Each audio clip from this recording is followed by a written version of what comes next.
Hi, everybody. It's Chelsea with CLIPA. I have a really special guest here today with us on CLIPACon Live. We are officially 1 week out from our great event at the Gaylord Palms on August 26th. There's still time to register if you're interested in coming.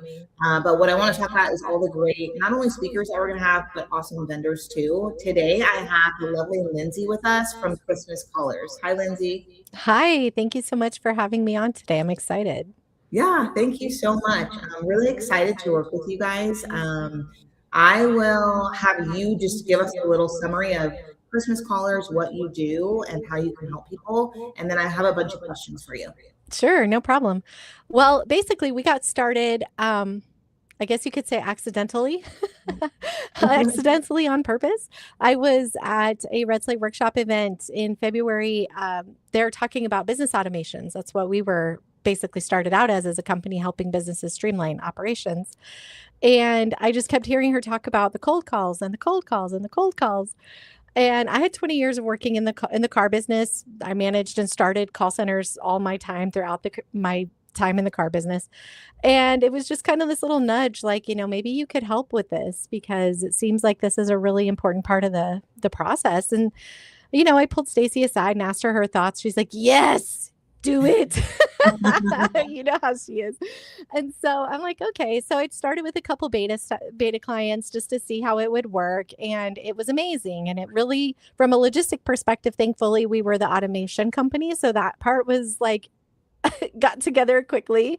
But everything just kind of worked itself out rather quickly, which was exciting. But there's 4 basic components to our program. So I kind of explain it like this. We have US-based callers. Part of what was really exciting for me as to develop this is because a prayer I've had for a long time has just been like, God, use me, figure out a way to make my talents do something good in the world. And I feel like this is the perfect thing because it uses everything, my marketing skills, my talking skills, my management skills, everything. Like I couldn't have picked something better. But also I get to make a difference in the world because we're helping installers do something that frankly people don't like to do.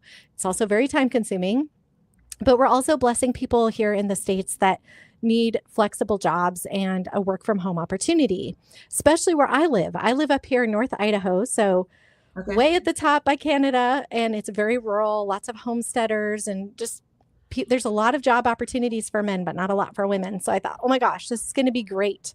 So that's kind of how it got started, was just like, let's find these callers, let's bless people, make a difference. Then the second piece of it is the list building. Oh my gosh, Chelsea, I thought that the list was going to be the easiest part of this whole kit and caboodle. It has turned out to be the hardest. And I think anybody listening here who's ever done prospecting is nodding like, oh yeah, that's so time consuming. Not only that, but keeping track of like what types of properties we're going after, which ones did we already pull, which ones are next, like just keeping that whole library organized for every client so we can continue to pull in new leads every single month, right? So that turned out to be a really fun adventure. And I say that with like a wink and a nod because, but we figured that out too. And, we have a team of people we have a list team and then we have the calling team, 2 different types of people. They should not both be doing the same job. So that works out really good. And then the third piece is the tech part of it. That's kind of where we started out with our CRM was what we were, is just helping people with CRM management. But it's the foundational piece. It helps us track all of our calls, nurture them, figure out when they're due for the next call. And we're just constantly, I guess you'd say, nurturing the list, building it close, cleaning it. We're always cleaning the list, getting it better. And then lastly is accountability. This was a really important part to me. I've owned my own service-based businesses, so I know what it's like to be a business owner, and not just because of Christmas callers. And I thought, I want to build this the way I would want it if I was running the install business. That means I want to have a collaborative experience. I want to be able to talk to the person. How many of those like virtual assistants have you hired that you have to go through, like, I almost call it like the game telephone. You tell the rep and the rep tells the team does the work, it comes back wrong. You have to go through the rep and it's annoying. Yeah. I'm like, no, I'm not doing that. We will have a direct communication between the caller and the installer. And then you have the team of myself and my business partner, Emily, and then our list team. Like we have the whole gamut of people supporting you in your account as we work to nurture and collaborate to build this even better for you over time. This is like the one cool thing you can invest in that just gets better with time. It's actually pretty neat how that works. Like, the list gets bigger and better every month. Yeah, no, for sure. I think that's amazing. One thing that I think is gonna be awesome. So we have at CLIPA, we have our Mingle and Jingle event, which is Tuesday, the night before the welcome reception.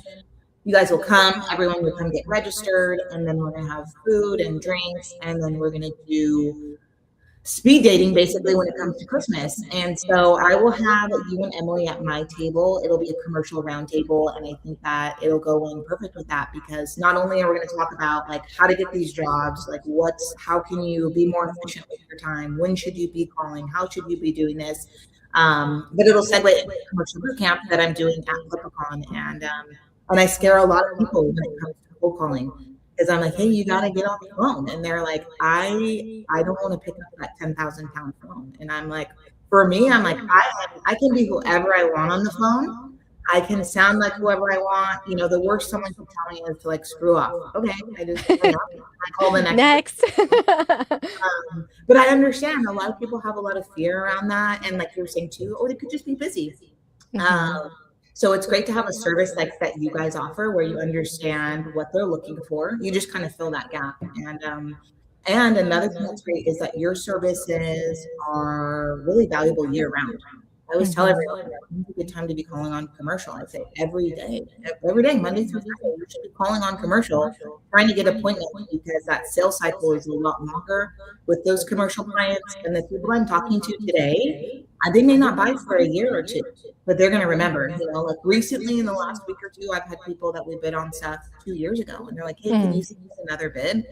Absolutely, happy to do that. But it's like a matter of following up, like you said, being consistent, documenting everything, and then following through, you know. Yeah, and being there when they say. I mean, we have 4 main missions on our calls. Number 1, do they have a holiday program?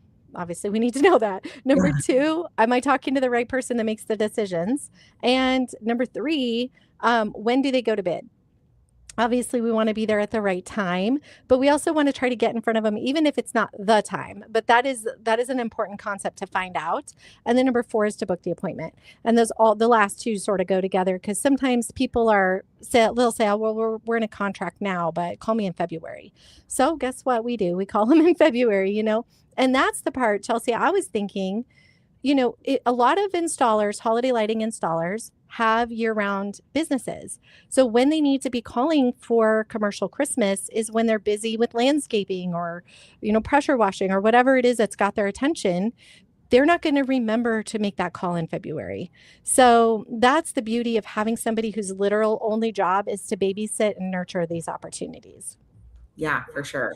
So helpful to have this service.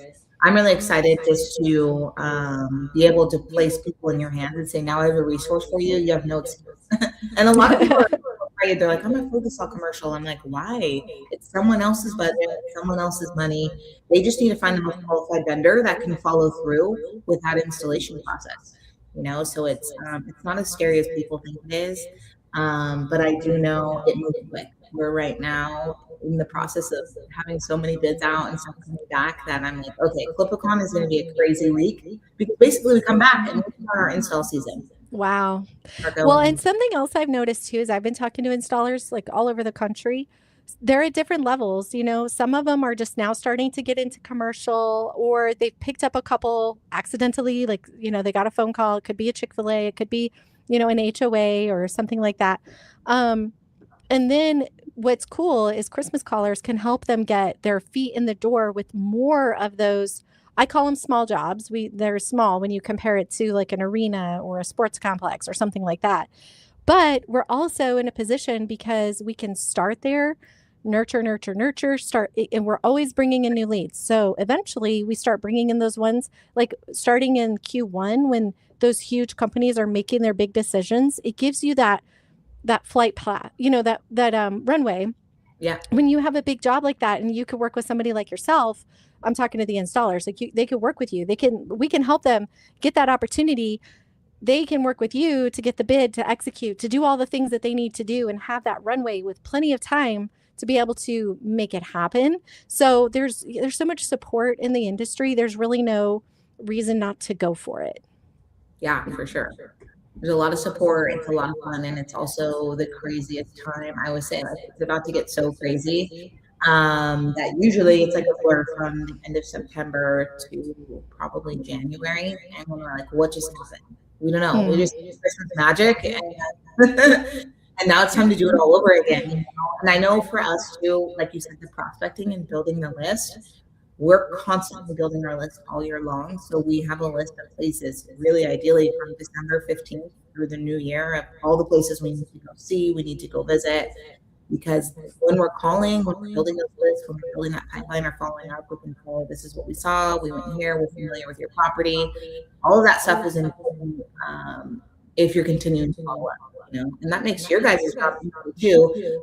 Are you guys willing to do that too? Like, how long do you guys continue to follow up a lead? Are you guys a monthly service, or do people pay for like a certain amount of months at a time? How does that work? So I always say, the way I explained it is simply, think of us like a fractional representative of your company. You're outsourcing labor, essentially.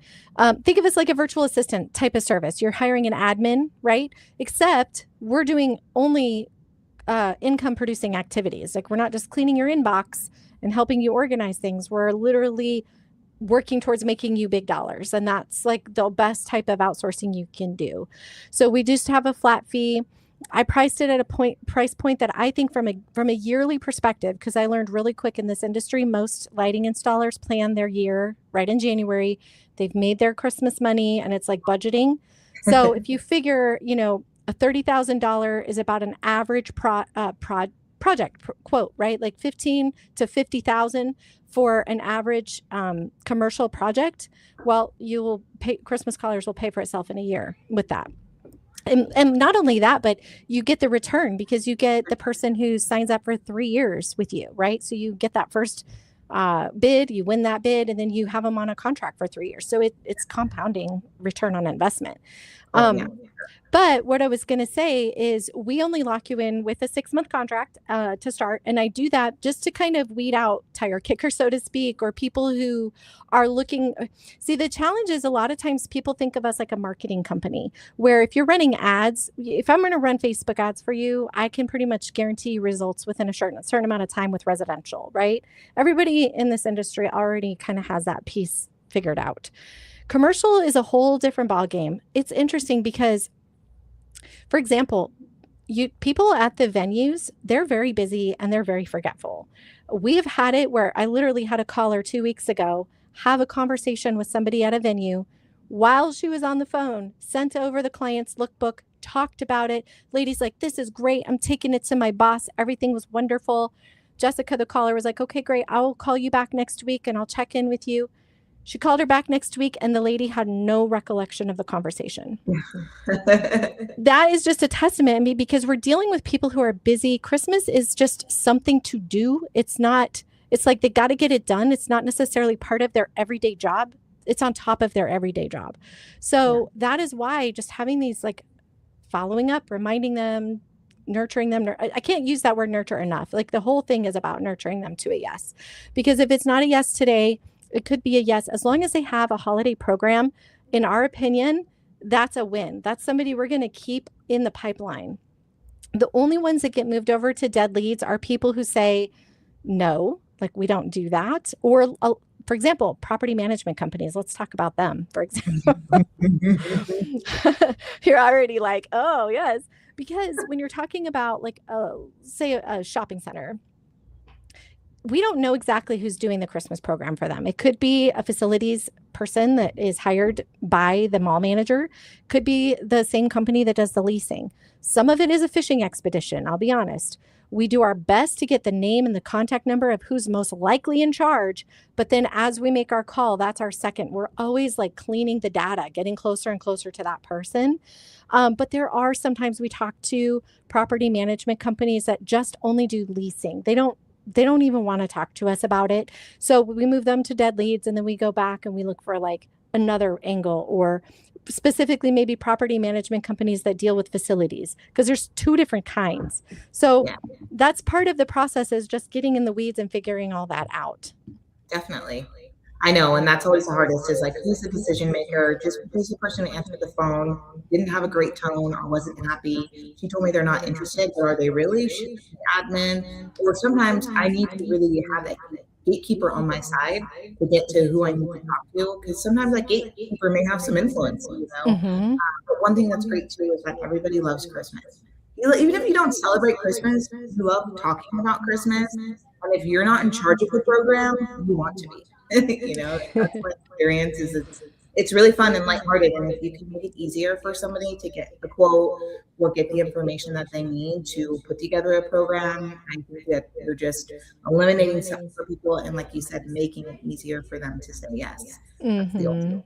So Yeah. I don't want to give too much away because we're coming to ClippaCon. You guys will be at the Mingle and Jingle. And then you guys will have a booth. So I really want people to connect with you guys there. I'm really excited to have you guys for the first year at ClippaCon. I just think that you guys will be such an asset to holiday and lighting installers that are looking to tap into this commercial market and need some extra support. So I'm really excited.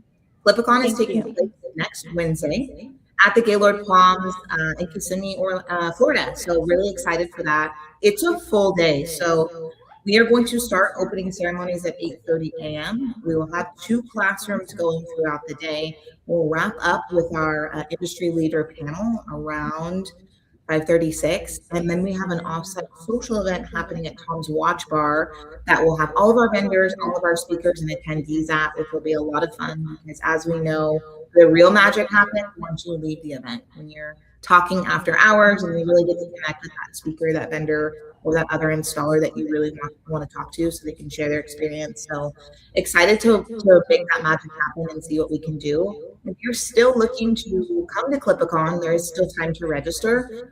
Like I said, we're a week out, I believe. And actually, let me check if you can still book a room on the room block.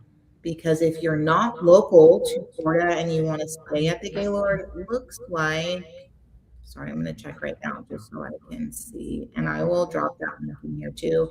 Looks like rooms are still available, a few of them. So you can still stay at the hotel, you can still register, you can still make Christmas magic happen before the huge convention. You know what the huge convention is? The pressure washing window cleaning conference. That's Great Kitchen Services that will be happening at the same location Thursday and Friday. So I'm really looking forward to it. Lindsay, I just want to thank you for joining me today, and I'm excited to meet you guys at ClippaCon. Me too. Thanks so much, Chelsea. Yeah, thank you so much, and thank you to all of our sponsors. Stay tuned for more information on ClippaCon coming for the next couple of days. We're looking forward to seeing everybody soon. Bye-bye.